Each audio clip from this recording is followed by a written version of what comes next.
But what I will say is that the choice of JD Vance is a regrettable choice because he's somebody who was at his most convincing and effective when he talked about how unfit for office Donald Trump is. And he has not explained any reason, other than, of course, his obvious interest in power, why he would have changed his mind on that.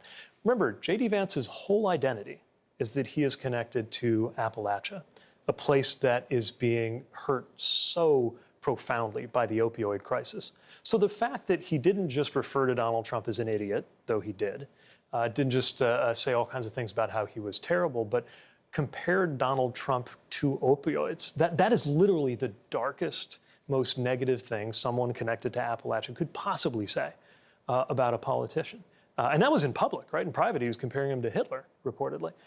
He has yet to explain why his opinion would be any different other than his own search for power. So when he says, I watched Donald Trump in office, that's what changed my mind, you're not buying that. That doesn't make any sense, especially coming from the Midwest. He's from Ohio. I grew up in Indiana and live in Michigan. I have seen how the industrial Midwest went into a manufacturing recession under Donald Trump and has experienced a manufacturing renaissance under the Biden-Harris administration. Why is that? Because the Biden-Harris administration has led on policies that have factories rising out of the ground of places, including places like near where I grew up, that haven't seen this kind of investment in a generation.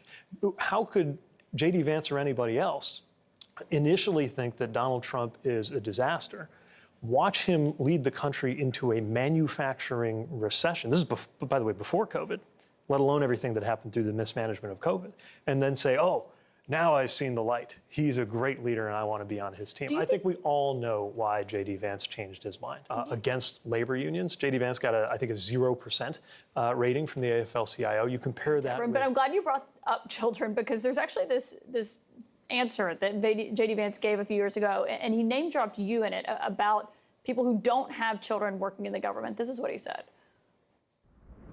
It's just a basic fact. You look at Kamala Harris, Pete Buttigieg, AOC, the entire future of the Democrats is controlled by people without children.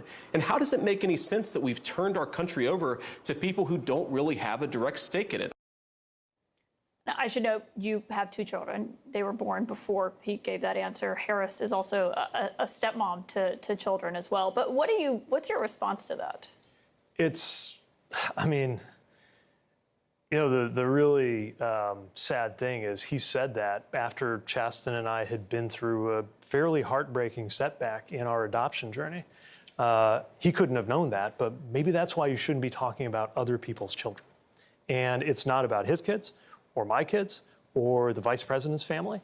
It's about your family, people's families whose well-being will depend on whether we go into a future led by somebody like Kamala Harris, who is focused on expanding the prosperity, the freedom, the well-being of our families. And by the way, especially if you have kids and you're worried about climate, choosing between a party that has a plan on climate that creates jobs and a party that still calls it a hoax, even as we went through the hottest day in world history.